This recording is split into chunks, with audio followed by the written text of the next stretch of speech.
சென்னை ஒற்றைவாடை தியேட்டரில் original boys கம்பெனியின் நாடகங்கள் நடந்தன. அதன் உரிமையாளர் சச்சிதானந்தம் பிள்ளை. நாடகங்களை எழுதி இயக்கியவர் M. Kandasamy Mudaliar. M. K. ராதாவின் தந்தைதான் கந்தசாமி.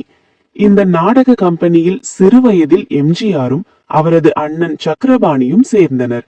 எம். கே. ராதாவை போலவே எம்ஜிஆரையும் சக்கரபாணியையும் தனது பிள்ளைகளாக கருதியவர் கந்தசாமி. அதே நேரம் கண்டிப்பானவர். ஒற்றைவாடை தியேட்டரில் 6 மாதங்களுக்கு மேல் மற்ற கம்பெனிகளின் நாடகங்கள் நடக்காத நிலையில் ஒரிஜினல் பாய்ஸ் கம்பெனியினர் 3.5 ஆண்டுகள் தொடர்ந்து நாடகங்கள் நடத்தினர். அந்த கம்பெனியில் எம். கே. ராதாவும் நடித்துக் கொண்டிருந்தார். எம்ஜிஆர் மீதும் அவரது அண்ணன் சக்கரபாணி மீதும் எம். கே. ராதாவுக்கு கூடுதல் அன்பு உண்டு. 3 பேரும் ஒன்றாகத்தான் இருப்பார்கள். தனியாகவோ தந்தையுடனோ எம். கே. ராதா வெளியே சென்றால் தின்பண்டங்கள் வாங்கி வைத்திருந்து இருவருக்கும் ரகசியமாக கொடுத்து சாப்பிட சொல்வார். எதிர்காலத்தில் பெரிய நடிகனாக வருவாய் என்று எம்ஜிஆரை ஊக்கப்படுத்துவார். சக்கரபாணியை போலவே மேலும் 3 பேரை தனது உடன்பிறவா அண்ணன்களாக கருதியதை எம்ஜிஆரே இப்படி குறிப்பிடுகிறார். என்னை பெற்ற அன்னை பெரும் செல்வமாக ஒரு அண்ணனை தந்தார். கலைத்தாய் எனக்கு 2 அண்ணன்களை தந்தார். கலைவாணரும் எம். கே. ராதா அண்ணனும் தான் அந்த இருவர். அறிவு செல்வமான பேரறிஞர் அண்ணாவை எனக்கு பெரும் சொத்தாக, வழிகாட்டியாக, இணையற்ற தலைவராக, எல்லாமுமாக ஒரு அண்ணனை அரசியல் எனக்கு தந்தது. அந்த அளவுக்கு எம். கே. ராதாவை எம்ஜிஆர் தனது அண்ணனாக மதித்தார்.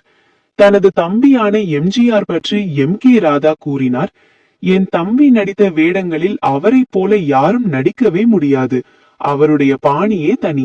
அதற்கு கிடைத்த மகத்தான பரிசுதான் மக்கள் ஆதரவு.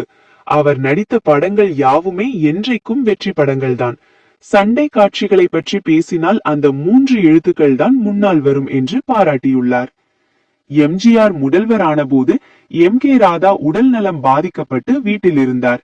தனது தம்பியை நேரில் பார்த்து வாழ்த்து சொல்ல ஆசை, ஆனாலும் உடல்நிலை தடுத்தது.